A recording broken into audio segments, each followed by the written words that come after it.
लगेचच माननीय उपमुख्यमंत्री देवेंद्रजी फडणवीस साहेब यांना मी विनंती करेन की त्यांनी आपल्याशी मनोगतातून संवाद साधावा।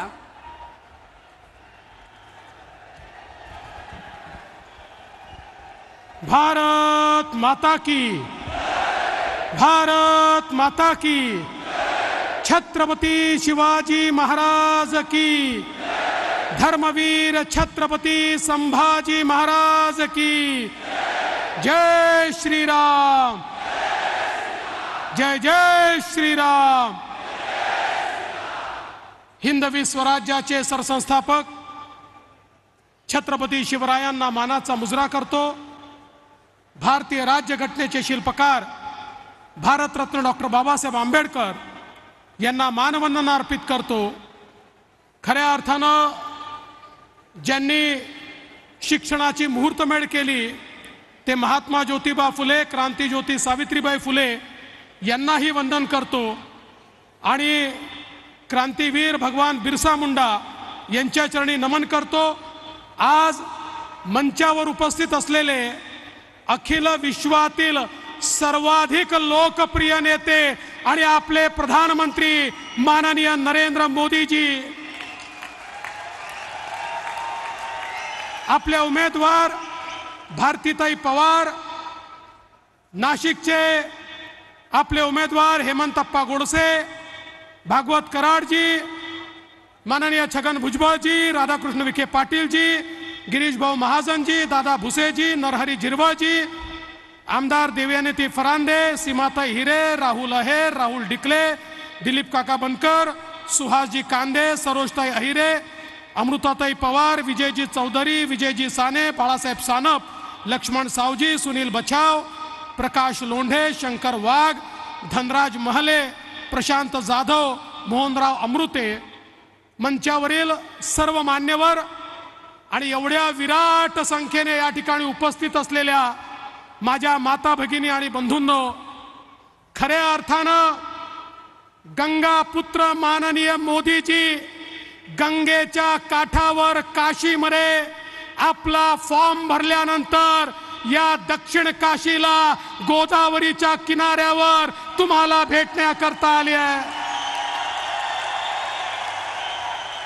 बंधू भगिनींनो, गंगा पुत्र मोदीजींना मी एवढीच विनंती करणार आहे की आमच्या या नाशिकमध्ये, नगरमध्ये आणि मराठवाड्यामध्ये आमची जी तहान आम्हाला भागवायची आहे त्याकरता पश्चिमी वाहिन्यांचं जे पाणी आणायचं आहे, जे नार पारचं पाणी आणायचं आहे, त्याची व्यवस्था आम्ही केली आहे।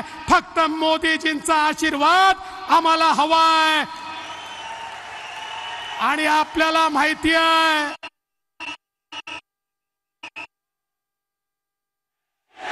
मोदी है तो, मोदी है तो, त्यामुळे मी विश्वासानं सांगतो तुमचं सरकार हे पाणी या ठिकाणी आणल्याशिवाय राहणार नाही। बंधू भगिनींनो, दुसरी गोष्ट मला सांगायची आहे, आज आपल्याकडे उपभोक्ता आणि शेतकरी यांच्यामध्ये कधी कधी कांद्याचा वांधा तयार होतो आणि आमच्या शेतकऱ्यांची अडचण होते। राज्याचं सरकार मागे उभं राहतं, पण मला विश्वास आहे, आम्ही मोदीजींना विनंती केली आहे, त्यांनी सांगितलंय येत्या काळामध्ये एक नवीन मेकॅनिझम कांद्याकरता आम्ही अशी तयार करणार आहोत की ज्या माध्यमातून या ठिकाणी आमचा शेतकरी हा कुठल्याही परिस्थितीत अडचणीत येणार नाही आणि त्याला मदत करण्याची आवश्यकता ही राज्य सरकारला देखील आणि त्याला मदत करण्याची आवश्यकता ही राज्य सरकारला देखील पडणार नाही। बंधू भगिनींनो, तुम्हाला एवढीच विनंती करतोय, तुम्ही निवडणूक पाहतात, आता या निवडणुकीमध्ये मोदीजींच्या विकासाला उत्तर देता येत नाही, मोदीजींसमोर मत मागता येत नाही, कोणी आता मतदान करायला तयार नाही। असं लक्षात आल्यानंतर आता भारतातले मत संपले तर पाकिस्तानमधनं मत मागण्याचा प्रयत्न चाललाय। त्या ठिकाणी राहुल गांधींकरता पाकिस्तानचे मंत्री ट्विट करतात, केजरीवाल करता पाकिस्तानचे मंत्री ट्विट करतात. आम्हाला वाटलं उद्धवजी तुम्ही तरी याच्यापेक्षा वेगळे असाल, पण मला आश्चर्य वाटतं परवा उद्धव ठाकरेजींच्या रॅलीमध्ये पाकिस्तानचा झेंडा फडकत होता. काय दुर्दैव आहे बघा.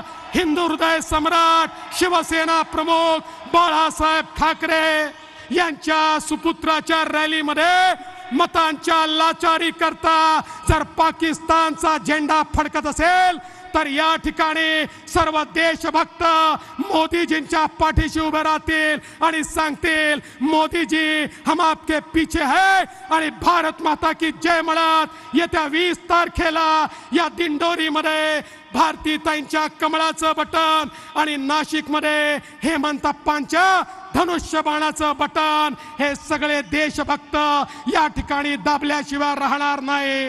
आणि म्हणून आपण सगळ्यांनी मोठ्या प्रमाणात या ठिकाणी मतदान करावं एवढीच विनंती करतो आणि माझं बोलणं संपवतो. धन्यवाद.